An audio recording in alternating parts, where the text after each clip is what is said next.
শিলচর থেকে সম্প্রসারিত আজকের কয়েকটি গুরুত্বপূর্ণ খবর হলো, রাজ্য সরকার প্রাপ্তবয়স্ক লোকেদের আধার কার্ড প্রদানের ক্ষেত্রে থাকা নিয়মাবলী অধিক কঠোর করে তোলার সিদ্ধান্ত নিয়েছে। এ অনুসারে 18 বছরের ঊর্ধ্বে আধারের জন্য আবেদন করা লোকেদের তথ্যগুলি খুব সূক্ষ্মভাবে নিরীক্ষণ করা হবে এবং জেলা আয়ুক্ত তাদের আধার কার্ড প্রদান করবেন।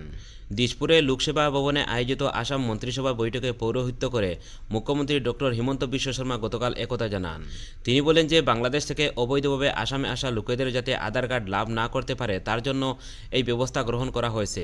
আধার কার্ডের জন্য আবেদন করতে অথবা ভোটার তালিকার নাম অন্তর্ভুক্ত করার ক্ষেত্রে পরবর্তী সময়ে জন্মের প্রমাণপত্রের প্রয়োজন হবে বলে মুখ্যমন্ত্রী উল্লেখ করেন। পরবর্তী খবরটি হলো, কাছাড় জেলা প্রশাসনের উদ্যোগে আজ শিলচরে জেলা আয়ুক্তের কার্যালয়ে সভাকক্ষে বর্তমান সড়ক ও রেল পরিবহন ব্যবস্থা ব্যাহত হওয়ার জন্য প্রয়োজনীয় সামগ্রী মজুদ ও সরবরাহ নিশ্চিত করা নিয়ে একটি সভা অনুষ্ঠিত হয়েছে। সভায় এলপিজি, পেট্রোলিয়ামজাত দ্রব্য এবং খাদ্য সামগ্রী বিভিন্ন মৌলিক পণ্যের মজুদ ও বাজার দর নিয়ে আলোচনা করা হয়েছে।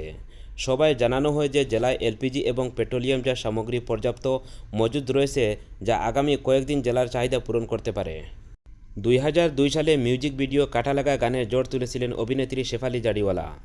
42 বছর বয়সে থমকে গেল তার জীবন। সূত্রের খবর, হৃদয়রোগে আক্রান্ত হয়ে শুক্রবার রাতে শেষ নিঃশ্বাস ত্যাগ করেন অভিনেত্রী। গত রাত্রে হঠাৎ বুকে ব্যথা অনুভব করেন অভিনেত্রী। হাসপাতালে নিয়ে যাওয়া হলে কর্তব্যরত চিকিৎসকরা তাকে মৃত বলে ঘোষণা করেন। জানা গিয়েছে, আন্ধেরি পশ্চিমের বাড়িতে তার হার্ট অ্যাটাক হয়। গভীর রাত্রে সেখানে যায় মুম্বাইয়ের পুলিশ। চিকিৎসকরা জানান, হৃদয়রোগে আক্রান্ত হওয়ার পর স্বামী পরাগ তাকে হাসপাতালে নিয়ে যান। মুম্বাইয়ে কুপার হাসপাতালে অভিনেত্রীর দেহে ময়নাতদন্ত হবে বলে জানা গিয়েছে। এদিকে রাজ্য সরকারের মাধ্যমিক শিক্ষা সঞ্চালকালয়ে 2025-26 শিক্ষাবর্ষের সব বিদ্যালয়ের জন্য প্রযোজ্য বেশ কিছু নীতিনির্দেশিকা জারি করা হয়েছে। এই নির্দেশ অনুযায়ী প্রত্যেক শিক্ষককে সকাল 9টার পূর্বে স্কুলে উপস্থিত হতে হবে এবং শৈক্ষিক দিনপঞ্জিতে নির্ধারিত সময়ে স্কুল থেকে প্রস্থান করতে পারবেন। স্কুলে প্রবেশ ও প্রস্থানের সময় শিক্ষাসেতু অ্যাপে অন্তর্ভুক্ত করতে হবে। প্রত্যেক শিক্ষার্থী উপস্থিতির তথ্য নেওয়ার জন্য শ্রেণী শিক্ষক দায়বদ্ধ থাকবে না। এছাড়া সব স্নাতকোত্তর শিক্ষকদের হাইস্কুল পর্যায়ে পাঠদান করতে হবে বলে নির্দেশে জানানো হয়েছে।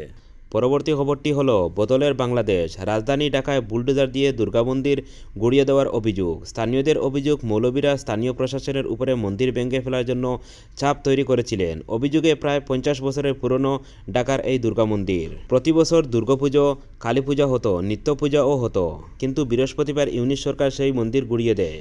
স্থানীয় হিন্দু বাসিন্দারা মন্দিরের সামনে বসে প্রতিবাদ করলে তাদের জোর করে সরিয়ে দেয় ইউনিট সরকারের পুলিশ। বুলডোজার দিয়ে নির্বিচারে ভাঙা হয় দুর্গা মন্দির। এই ঘটনায় নজর এড়ায়নি ভারত সরকারের। এই ঘটনায় তীব্র নিন্দা করেছে বিদেশ মন্ত্রকের মুখপাত্র রণধীর জসওয়া। তিনি বলেন, চরমপন্থীরা ঢাকার দুর্গা মন্দির ভেঙে ফেলার জন্য দাবি করেছিল বাংলাদেশের অন্তর্বর্তী সরকার নিরাপত্তা প্রদানের বদলে অবৈধ জমি ব্যবহার বলে মন্দির ধ্বংস করার অনুমতি দেয়। এর জেরে মন্দির স্থানান্তরিত করা যায়নি। দেবী মূর্তি ক্ষতিগ্রস্ত হয়েছে। এই ঘটনা দেখে আমরা হতাশ। আমরা আবারও বলছি যে বাংলাদেশের হিন্দুদের ও তাদের সম্পত্তি, ধর্মীয় প্রতিষ্ঠানগুলিকে রক্ষা করার বাংলাদেশের অন্তর্বর্তী সরকারের দায়িত্ব। এদিকে দুর্গা মন্দির ভাঙ্গার ঘটনা হইচই শুরু হতেই ও ভারত সরকারের তরফে কড়া বিবৃতি জারি হতেই দুর্গা মন্দির প্রাঙ্গণে পাল্টা মুখ খুললেন বাংলাদেশের অন্তর্বর্তী সরকারের প্রধান ডক্টর ইউনূস।